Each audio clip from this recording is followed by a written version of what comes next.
Can I get these huge root plates to fall back down without any machinery?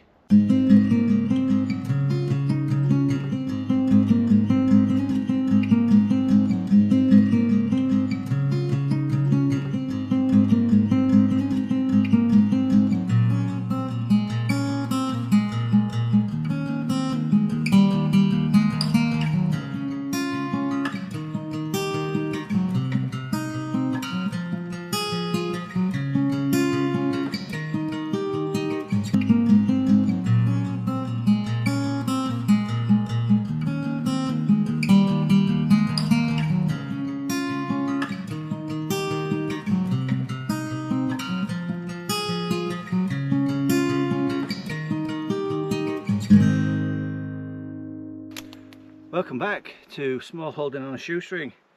What I am attempting to flip these root plates back down, cutting off the fallen trees that fell along the edge of our property, releasing the root plates so that I can put my fence back up. It's not working at the moment. This is the last one, and I've only just remembered that I'm actually meant to be filming this, so hopefully the last one will play ball and flip back down and you'll get to see it. But it's been a pretty uneventful day, to be honest. Wouldn't have made a great video. I'm going to film this anyway, and fingers crossed we'll get some action for you.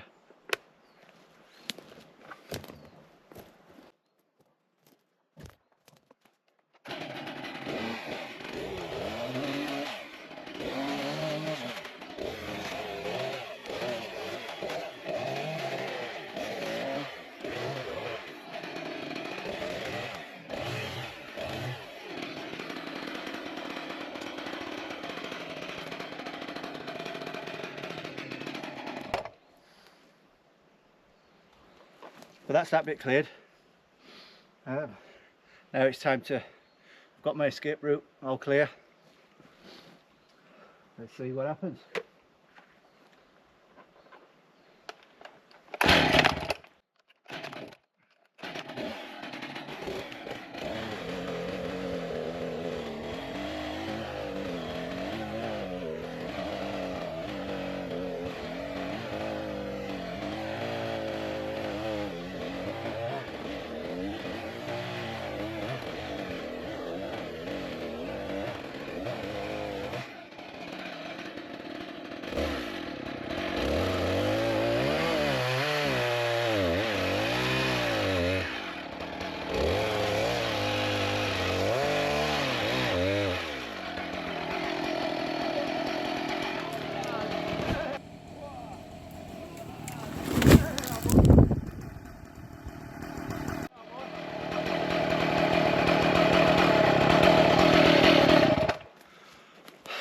Well, one actually did what it was meant to. Hope I wasn't in the way. You've probably guessed it, this is not a how-to video. I'm not a chopper. I am a chopper, but I'm not a tree chopper. But with my 40-year-old Husqvarna 254, she did the job. She's really playing up at the moment with the tuning, the carburetor tuning, but which is why I've got a screwdriver in my pocket. But she's done the job today. The bigger ones, which are further down, which haven't fallen, the root plates haven't fallen, I'm gonna have to get a winch on those. I don't have a winch, so it might be a case of improvising some sort of winch. Don't even have the horse here. If the horse was here, he'd have pulled them straight over, no problem. But yeah, at least one fell down. At least one went back to the place it was meant to go. The others are just not playing. Anyway.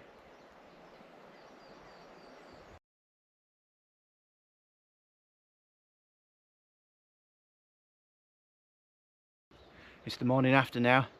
I've had a night to sleep on it, and I've decided I'm going to use a flip-flop winch using 2 old fence posts to pull these root plates down. I'll show you how I do it, and then hopefully I'll be able to film them coming down. So 2 fence posts. This one's quite an old one, but this is what's going to be called the drum or the barrel, and that's where the rope will coil around it, and the lever. This S shape is what you're aiming for. This one goes through. That line goes down to the stumps. It goes over the root plate down to the stump. This one is going to go up to my anchor. We'll tie that off now. This line wasn't long enough to go all the way up to my anchor point, so I've used a strap. I'm going to keep my knot as simple as possible. It's always best to keep them simple, so I'm just going to use a straightforward overhand half-hitch double sheep shank Albright knot. I think this knot's actually called a constrictor knot.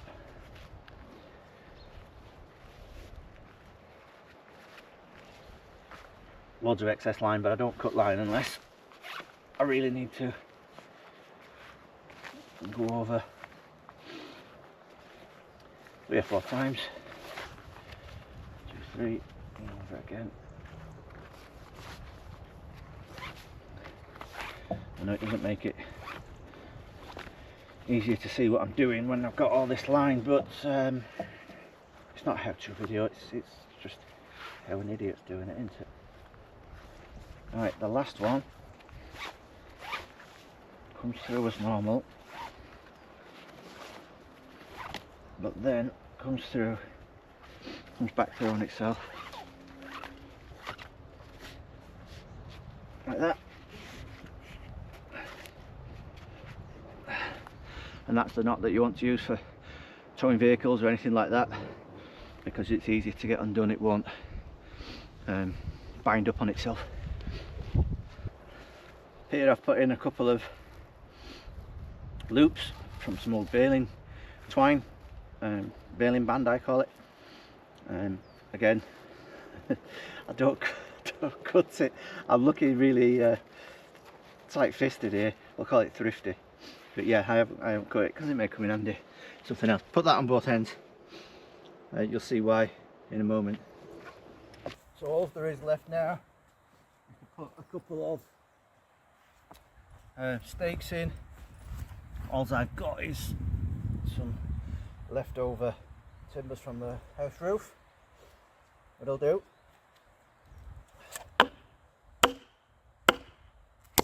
The reason for these will become apparent in a minute.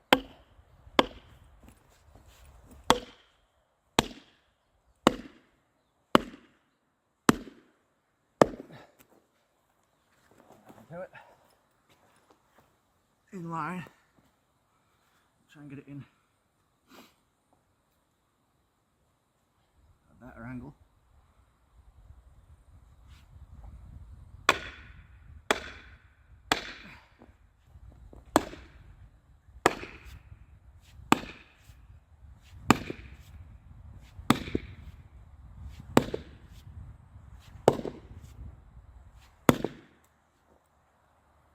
That'll do. Needs to be solid. So we're now ready to start winding up our flip-flop winch. To make sure everything's alright.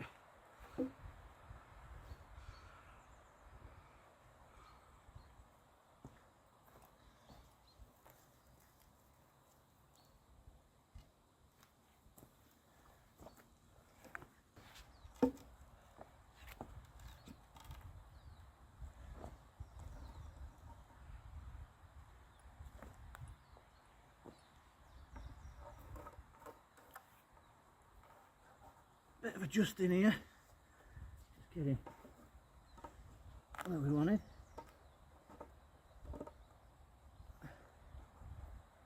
Before it starts getting tight, and over the other side, flip it.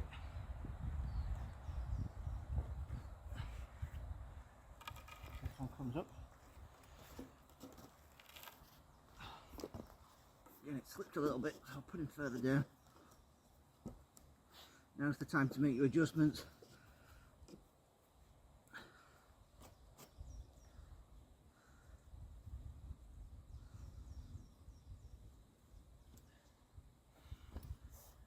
Using that little loop, put it over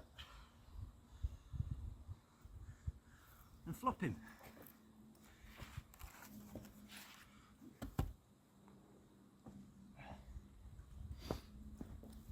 Over. Oh, the lines are wrapping up nice.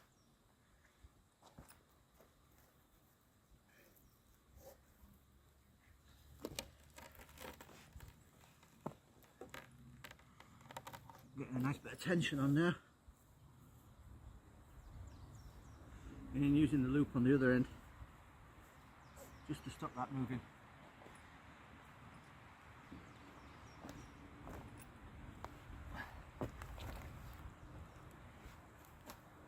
Flip it.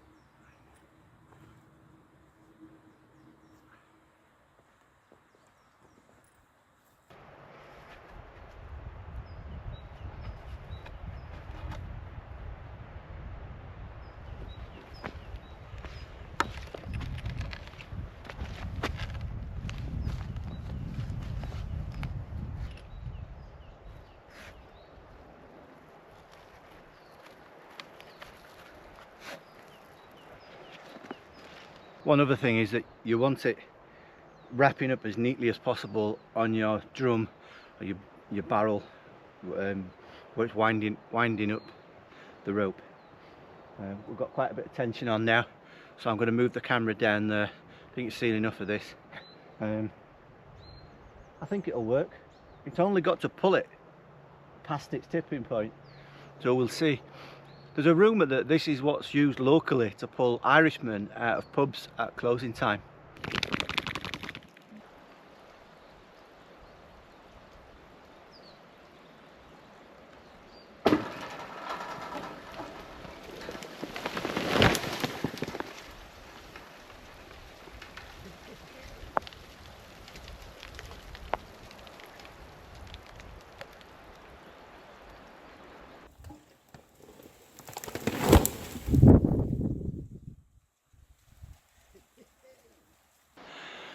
Hey, fantastic! Really pleased with that. It was difficult up there, just manoeuvring everything, but hey, it worked. I love it when a plan comes together. I feel like having a cigar now. One more to go though, and that one's even bigger. Let's check it out, see whether I can do it. Here we go, I'm set up again. So let's start again.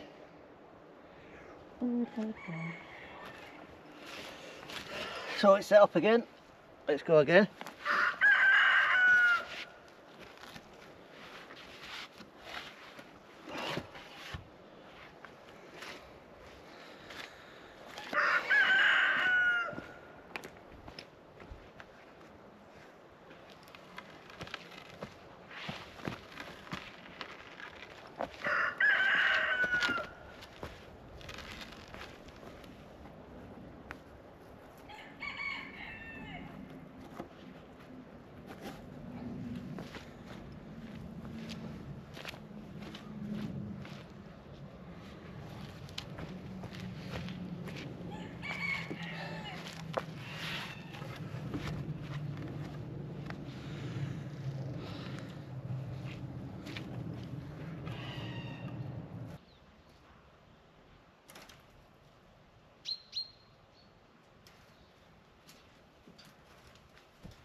Get down! You little boy! You stay down! Whew.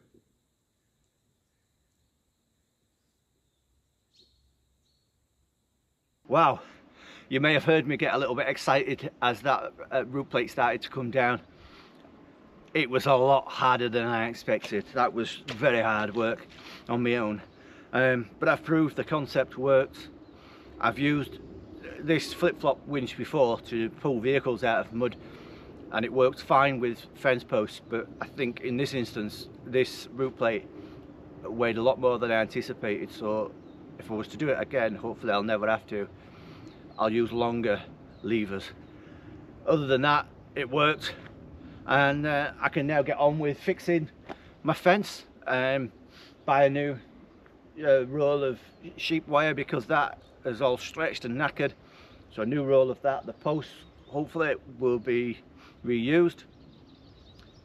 Get my fence back up, and we'll be back where we were a few weeks ago before that bloody awful storm, and I can stop whinging and going on about the storm now, can't I? Thank you to all the people that have subscribed.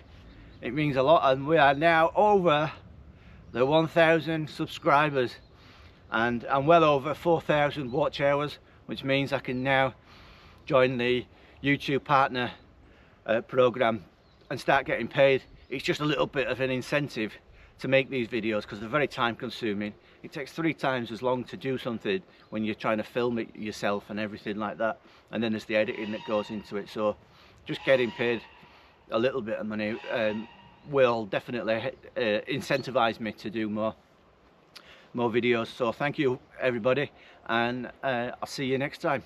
Stay safe.